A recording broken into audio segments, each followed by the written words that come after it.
So we're in Genesis chapter 33 this evening. So if you have a Bible or if you want to borrow a Bible, there's a mini in the seats where you can open your app, whatever it might be.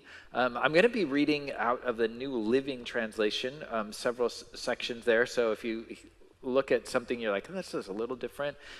It's kind of switching it up just for this evening in this chapter. But here we find one of the main characters of Genesis, Jacob, right? We've been looking at Jacob's life now for a little while and kind of seen his progression of faith. If you remember earlier, we just saw Jacob wrestling with God. And he has this very physical contact with God. And he says he sees his face. And then God gives him a blessing, and that blessing is a new name, right? The new name Israel from Jacob. And so we're going to kind of progress here through. Israel is a main character for several chapters throughout Genesis, and then his children will start to kind of come into the forefront. But we're going to see Jacob's reunion with Esau tonight. Now, if you remember from before, Jacob had saw and seized the opportunity to take the birthright from his brother, right? He swapped him. What did he swap? Anybody remember? Stew, right? Soup. Like, hey, you've got some stew, this red stew. I'll give it to you if you give me your birthright. Esau was like, I'm going to die. I don't care about my birthright. And he didn't, and he had the stew.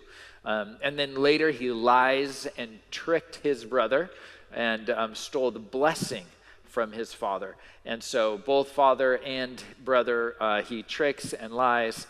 And then his mom is like, all right, buddy, you got to get out of here, because Esau, he's a hunter, and he wants you. So you need to leave, go find a wife, and get out of here. And so he's gone for 20 years. And now after 20 years, he's coming back. Think about where you were 20 years ago. Can you remember? Can you even think about 20 years ago? The year 2000, right? Right around that time. Some of you were here, right? Some of you were very young. Some not so young, right? I wasn't that young. But 20 years ago, that's a long time, right? Remember, like, Y2K. What's going to happen? The world could end, right? Nothing happens. But there's these, time, like all these things have happened in between. And we're going to see now Jacob is going to confront Esau. And he's had a lot of time to think. And we saw before to conjure up worry and fear, right? There's sometimes where time, heals wounds. And there's other times where time creates worries, right? It's like the more I think about this, the more worried I get and what's going to happen.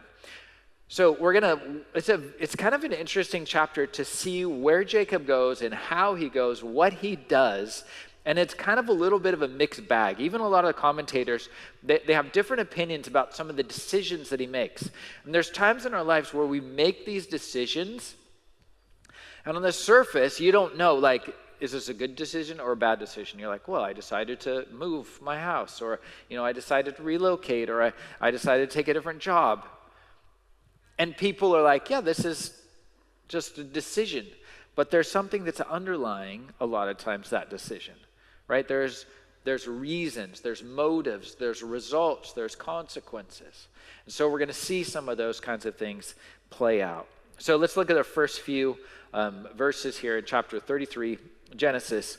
It says, then Jacob looked up and saw Esau coming with his 400 men. So he divided the children among Leah, Rachel, and his 2 servant wives. He put the servant wives and their children at the front, Leah and her children next, and Rachel and Joseph last. Then Jacob went on ahead. As he approached his brother, he bowed to the ground 7 times before him. All right, so there's a few things I want to point out in this chapter, in this section in the chapter. First thing I want you to notice is he finally sees the 400 men. Remember, he was worried about the 400 men. Are these 400 army men? Are they marching to kill me? You know, when he sends the people ahead, he was like, hey, you know, Esau is coming, and he's got 400 guys. And Jacob freaks out, right? He's like, oh my goodness, 400 men, what's going to happen? Now he sees it. Now it's a reality. That which you have worried about is before you.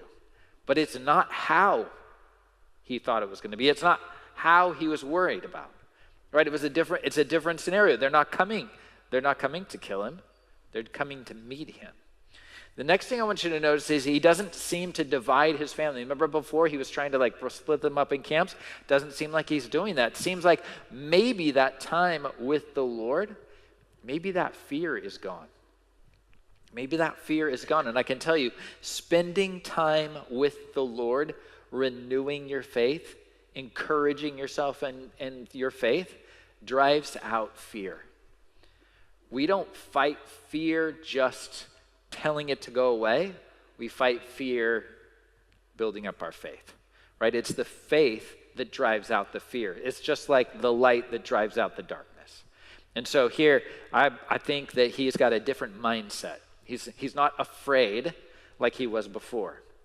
But he does order his family. You notice that? Very specific order. And so as they're meeting Esau, who goes first? The servant wives and kids. And next, Leah, the one he was tricked into marrying, and her kids. And then last, favorite wife, favorite son. This is a problem. Okay? This is a problem. This is probably just a quick snapshot, a quick view of what's going to become a really big problem for him and for his sons. It's favoritism.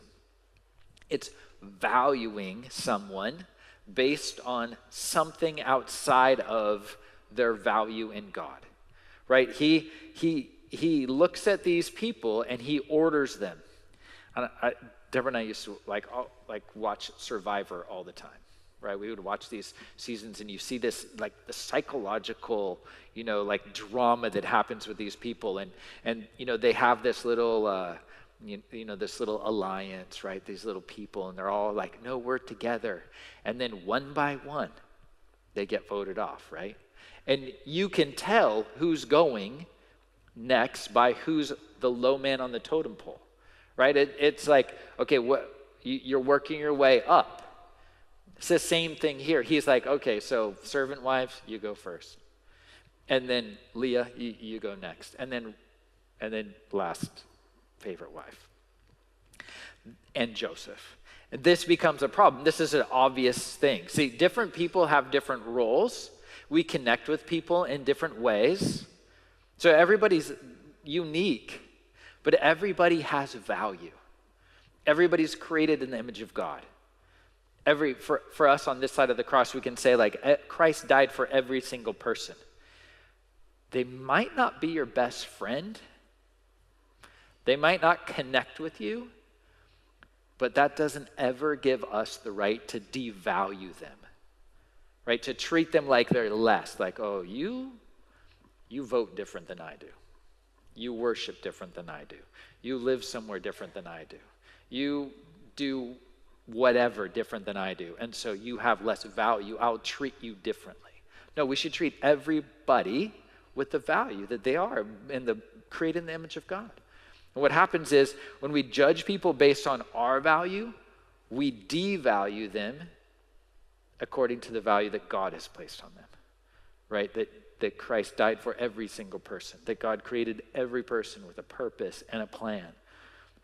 And so here, unfortunately, he has chosen his favorites, and that's going to become a problem for him in the future and for Joseph. Joseph, as we said before. So the next thing, though, is a kind of a positive, right? So he's kind of working his way through. He's a work in progress, like all of us are. That's just the reality. We are all a work in progress. What we like to do, though, is see how my progress is better than your progress in a certain way. Right? Well, yeah, I'm not still struggling with that, though. So, yeah, you're going to see him. He's got some things that he's doing well, And he's got some other things, maybe he's not doing so well. So the favoritism, not so good. But the leadership says Jacob went on ahead, right? He stepped up. He led his family. He wasn't the trickster hiding in the back, right? He wasn't the guy like, okay, let's make sure nobody has swords first, and if they're going to kill them, they're going to kill those people first. No, he leads. He steps up. And the Bible says in Romans chapter 12, verse 8, he who leads with diligence, right? If you are called into any kind of position of leadership, you have leadership in your family, you have leadership in your business, in your group of friends, right? There's all kinds of ways. And even just as a follower of Christ, if you are following Christ, other people are supposed to be able to follow you.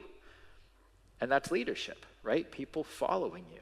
And so the dynamic here, I think, with Jacob is a really positive one. It's a really healthy one, that he steps up and leads. And it's hard to lead. Leadership is a hard thing because they're the ones who get shot first, right? Like they're the first target. You step up and say something, they're all aiming at you, right? They're all looking at you.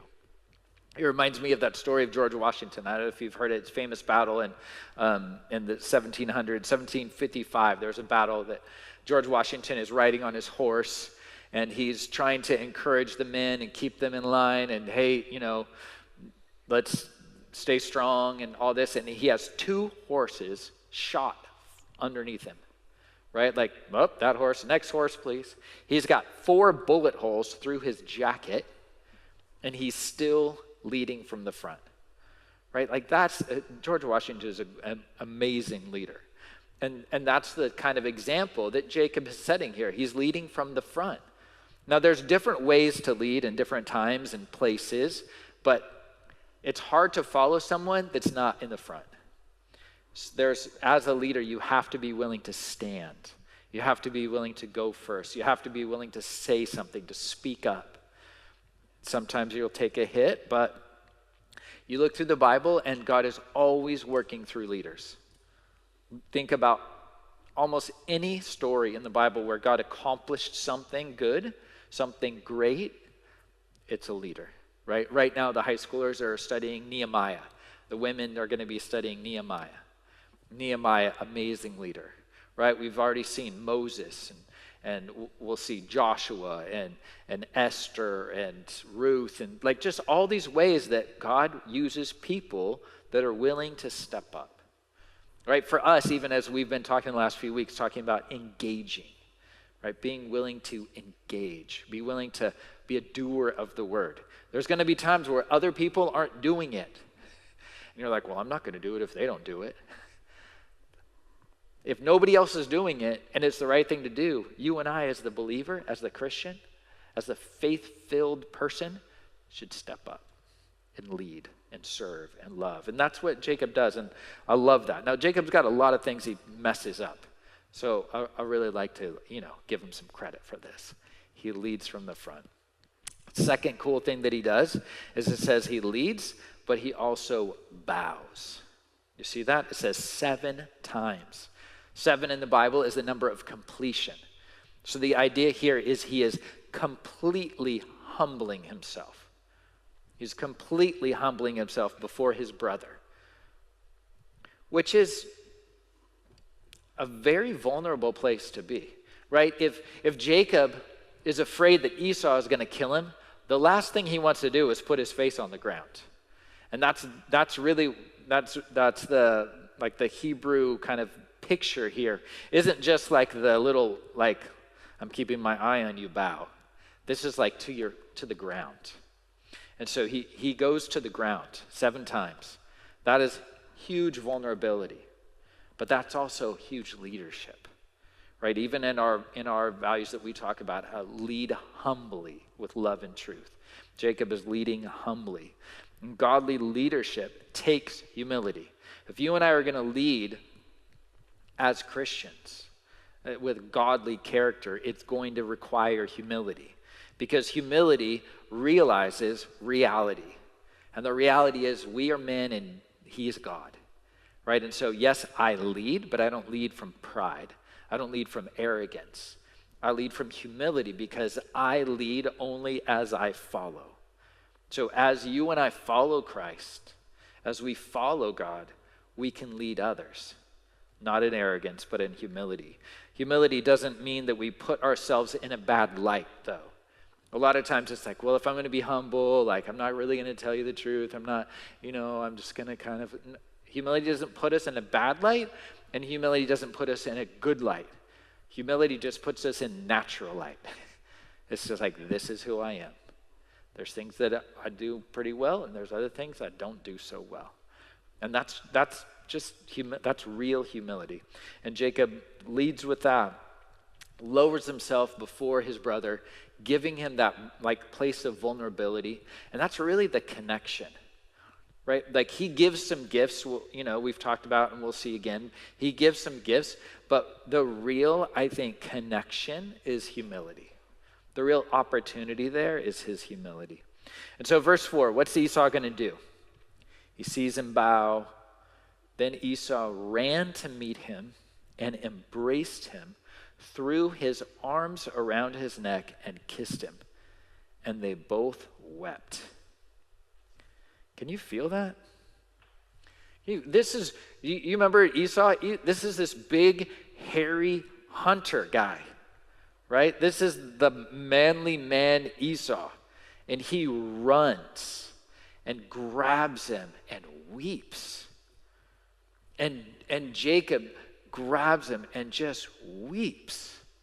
This is 20 years of fear and worry and anger and everything there, 20 years. And Jacob has gone home just like God told him. And he's met with mercy. He's met with love. He's met with acceptance. And in this way, and there's very few times where Esau is like this, but this way, Esau is that type of Christ, right? Esau is that type of God, the Father, who we come worried, fearful. So many people are afraid to come through these doors, right? So many people are like nervous, like, I don't know, man. I mean, some of us have been walking with the Lord for a long time, but can you remember back when like church wasn't a comfortable place? Was there ever a time where you're like, I don't know. I remember, I think somebody told me something like, if I come through the doors, the building's going to fall down. It's like, God is just waiting. That prodigal son, right? The prodigal son story where the father sees him from a distance and he runs to meet him and he grabs him and he hugs him. Like, that's the love of God. That's the mercy of God. And as Jacob walks in obedience, Esau walks in mercy. And those two things are beautiful. Those two things are sweet. 20 years, and he's met with mercy. 20 years ago, they were all worried about stuff, right? They're all worried about the blessing and the birthright, and I want it, and you took it, and I'm going to kill you. 20 years later, just doesn't matter. Can you think of things that you thought 20 years ago were so important? Or there are things that you're like striving for, working for, and you're just like, oh, I have to have this. And now it's just like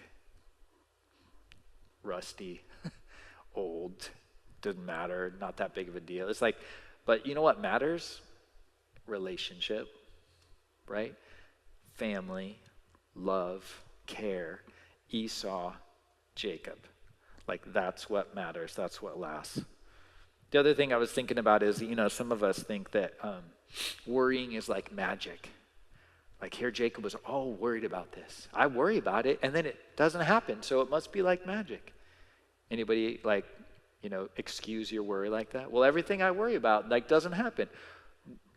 Worrying doesn't make the bad thing not happen. Worry just takes away your peace, right? Worry just impacts the rest of the people that are around you. And no doubt his family was affected. But when it came down to it, God was faithful. Esau was merciful. Jacob was obedient.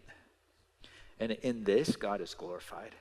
And in their interaction is a picture of God and us, right? And that's really the goal in relationship. That's the goal in a good marriage. That's the goal in a friendship. That's the goal in so many different arenas of relationship, is that you and I would represent who God is and how God is to those people that are around us, those people that need our forgiveness, those people that have wronged us, those people that we're hoping will forgive us. Like, it's such a sweet picture. It's such a really powerful verse.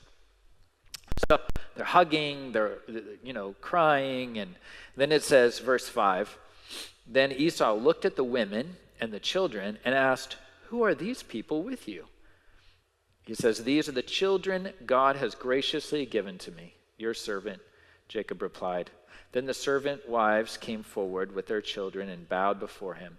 Next came Leah with her children, and they bowed before him. Finally, Joseph and Rachel came forward and bowed before him. So here's the order, and each one, he's like, this is what God has given me. "And what were all the flocks and herds I met as I came?" Verse 8. Esau asked. Jacob replied, "They are a gift, my lord, to ensure your friendship." So here he's like, I'm just giving a gift. See, he was a taker before. Now he's giving, right? He was a trickster. Now he's just speaking the truth. This is just a gift for you. And he calls him my Lord. Another, like, lifting him up. Edification, right? We talked about that before, the edification of our words. And so, verse 9, this is an interesting kind of interaction. I'm going to point out a couple. I know, we don't usually go real deep in any language, but there's some Hebrew that's a little bit interesting to understand here in these couple verses. So verse 9, he says, "My brother, I have plenty," or enough. Esau answered, "Keep what you have for yourself." Now, isn't that an interesting thing? He was so worried when he was young. He was so worried about having and getting and keeping, right? And he's like, "Listen, I've got enough. I don't need this gift." But Jacob insisted. Look what he says. He says, "No, if I have found favor with you, see, that's the key. Please accept this gift from me. And what a relief to see," and then New Living says, "to see your friendly smile. It is like seeing the face of God." Remember, he did see the face of God. He was wrestling with God just a little while ago. And now he's like, it's like seeing the face of God. It's joy. It's relief. It's grace. But verse 11 is the interesting one. It says, "Please take this gift," Jacob says. And the Hebrew word there is blessing. Do you remember what he took was Esau's blessing? And now what he says, he said gift before, but now he's saying blessing. He's like, "Listen, I've got more than a gift. I'm trying to give back what I took. I'm trying to make right what I did. I want to not just like be happy to see each other, but I want to restore the relationship." And so this gift represents the blessing. He says, "I have brought for you, for God has been very gracious to me. I have more than enough." And that the Hebrew word there, enough, I have everything. I have all I need. Both of these guys, now after all the drama, right? Like, you ever think back in your life and you just had a lot of drama with someone? There was always a fighting. Maybe it was a brother or a sister or a friend or business partner or whatever. And there was always this drama, always this like trying to one up, trying to take, trying to get. Like, when you're always, climbing the ladder, you're usually stepping on someone, right? But both of them at this point can say, "I got enough. I got everything I need. God has been so good. God has been so faithful. Like, I was such a trickster. I was such a liar. I was so selfish. and they come together, and it's just peace, and it's grace, and it's blessing. And that's growth. You can get older, but not grow. The goal is to grow as you get older. And now 20 years, it looks like God has been working in Esau's life as well. Right? We have only heard the story of Jacob, but it appears that Esau, God has been working in his life. And Jacob, we know God has been working in his life. And now they come together. And so receiving the gift wasn't just about stuff. And it's really not, right? Like a gift isn't really about stuff. A gift is about relationship. And so when we give gifts to people, it's not because you necessarily need it. Now, sometimes, right? Like at Christmas, you're like, I know you need underwear, so here you go, here it is, right? You buy your kids what they need, but they're like, yeah, whatever, next, right? I'm looking for something else. I'm looking for something that comes from a little bit more of a gracious heart, a gift that is beyond just what I need, but a gift that speaks to the relationship. And for Esau, the other part of a gift is to receive it. At first, he's like, hey, I don't want it. Now, some of us have just as much of a hard time receiving a gift, right? Receiving a compliment, receiving help. It's like, no, I don't need it. No, I don't. No, it's not about you needing it. It's about you accepting it, because that accepting means you're accepting not just the gift, but the person. And so for Esau, accepting the gift that he didn't necessarily need was really saying, I'm accepting you, Jacob. I'm accepting you and your blessing. It's a very sweet moment. Culturally, enemies would never exchange a gift, right? So they're like no longer enemies. They're back to being brothers, which is right where they belong. Now, like we said, Jacob is not a perfect person, and there are times where you do one thing really great, and then you screw up something else right away, right? Like, have you ever seen that? It's just like, oh, this was amazing and so good and rich and deep, and then it's like, well, that kind of happens here. It's real life. Verse 12, well, Esau said, let's be going. I will lead the way. All right. But Jacob replied, you can see, my lord, that some of the children are very young, and the flocks and the herds have their young too. If they're driven too hard, even for one day, all the animals could die. It's probably a little exaggeration. Verse 14, please, my lord, go ahead of your servant. We will follow slowly at a pace that is comfortable for the livestock and the children. I will meet you at Seir. So in a sense, Jacob has this like, okay, I got kids and young ones, and we can't go that way. You go ahead and we'll follow you. He has no intention of following him. So he goes right from like this like humility and leadership and grace and connection to like sliding in the little lie, right? Like, well, I don't really want to tell you the truth. I'm really not going to go to Seir with you. Sorry. He doesn't want to say that. He's just like, yeah, you go. I'll see you. Back to the lies. Verse 15, all right, Esau said, but at least let me assign some of my men to guide and protect you. Jacob responded, that's not necessary. It's enough that you've received me warmly, my lord. So he's like, no, nobody needs to follow. Don't worry about it. We're good. It's fine. It's kind of giving him a little bit of a hint, maybe. That there's times where it's like you're trying to have that surface level, politeness, but like underneath you're trying to say no. Like, no, thanks. So it's fine. I'm glad we're friends again. It's good. So Esau turned around and started back to Seir that same day. Jacob, on the other hand, traveled on to Succoth. There he built himself a house and made shelters for his livestock. That is why the place was named Succoth, which means shelters. So here's the thing. It's a total different direction, right? He's like, oh yeah, I'll go follow you. Now, a lot of people, this is the interesting thing, a lot of people have a lot of different opinions about this, that there's a spiritual nature to this, and there very, very well could be, or there's just a natural nature, and he's like, I'm not going that way. Maybe he doesn't want to hang out with his, maybe he doesn't want to see dad. Maybe like Esau's okay, but I don't want to see dad. I lied to him. Maybe he knows Esau isn't going to be a good influence. Seir is a little bit outside the promised land, so maybe he doesn't want to go in that direction. But he doesn't really come clean, so we don't really know his motive, but we know that he goes in the other direction. And he builds, he doesn't just live in tents, but he's got a little bit more kind of secure home to live in.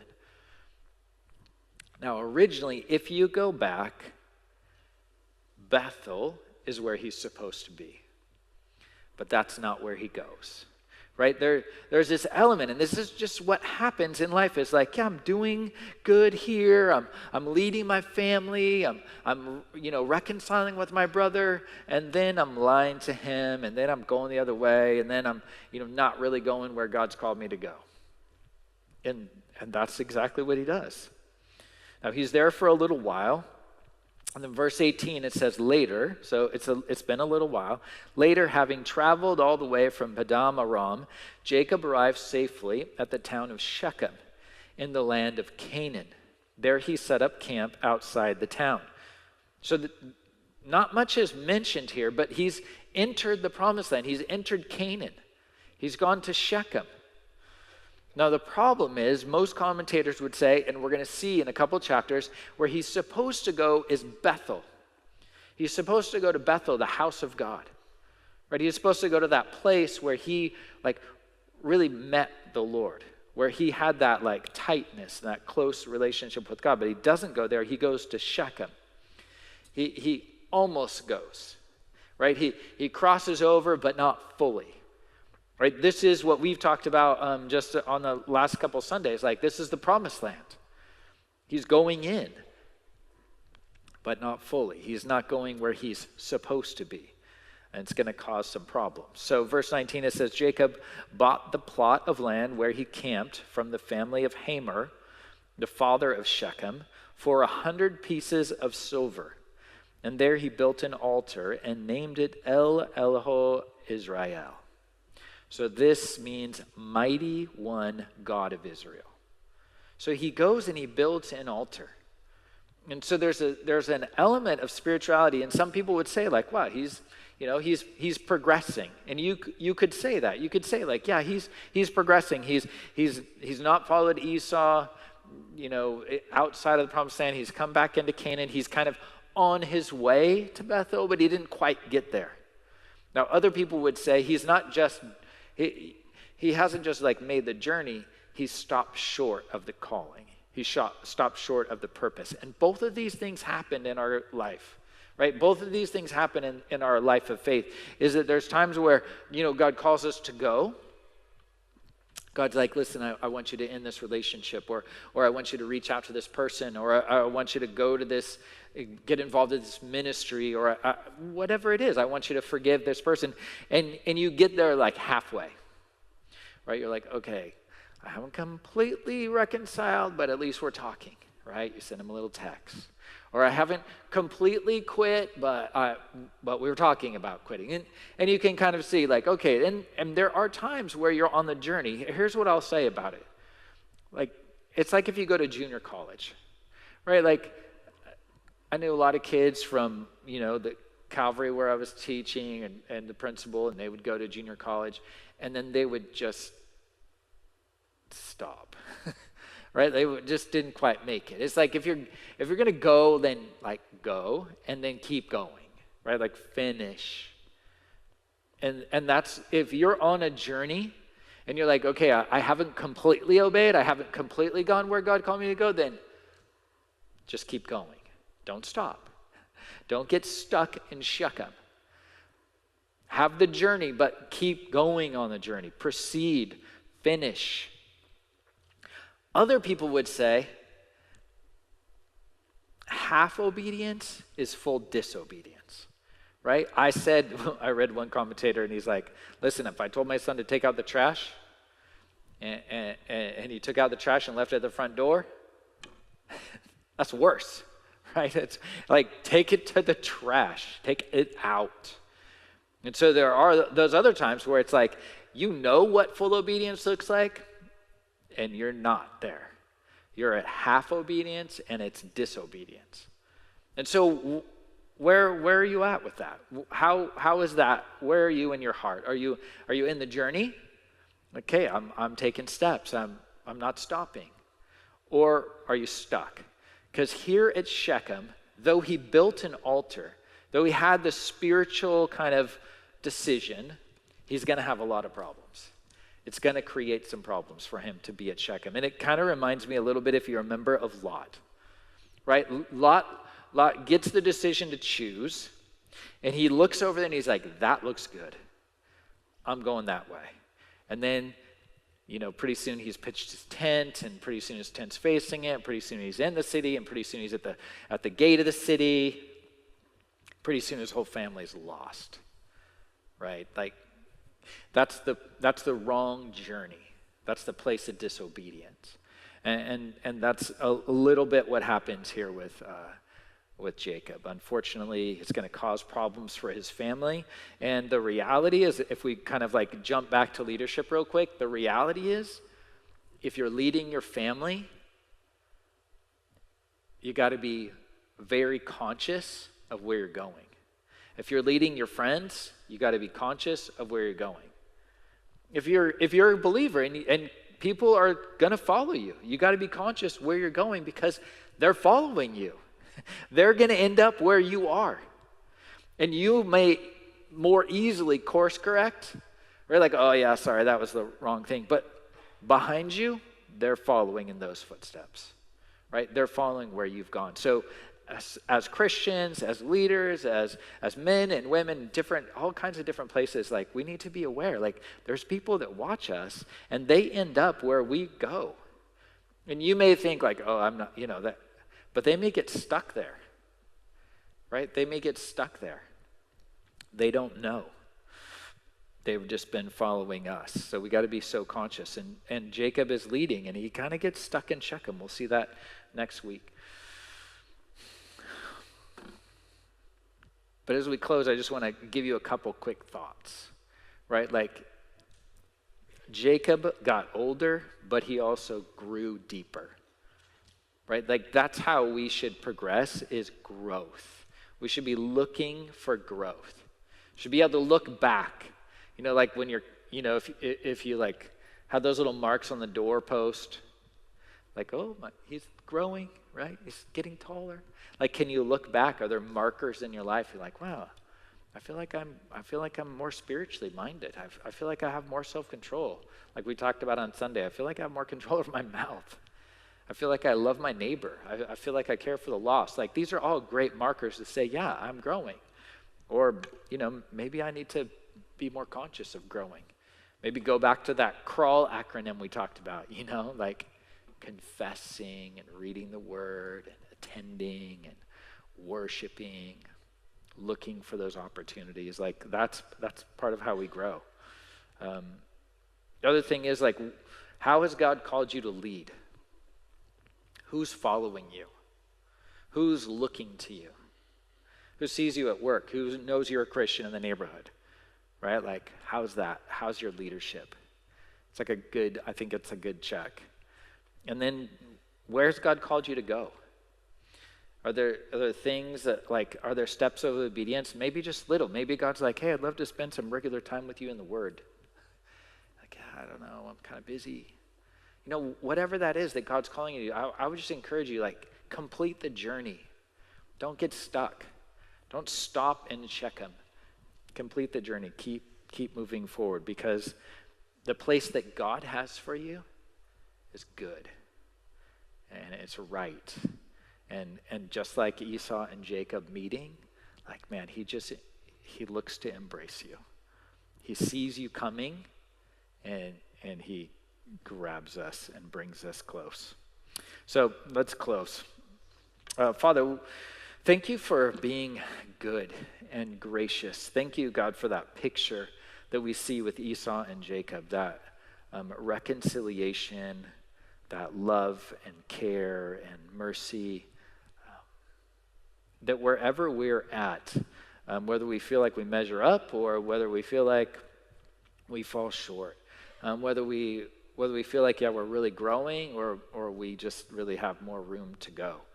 Wherever we're at, Lord, I'm so grateful that you are in love with us to such a point that you demonstrate deep mercy and great love and hope. And God, you give us purpose.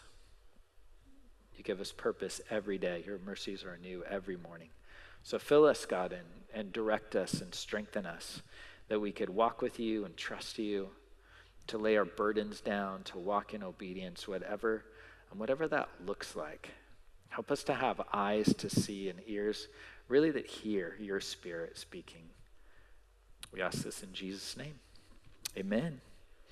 Amen. God bless you guys. Thanks for coming.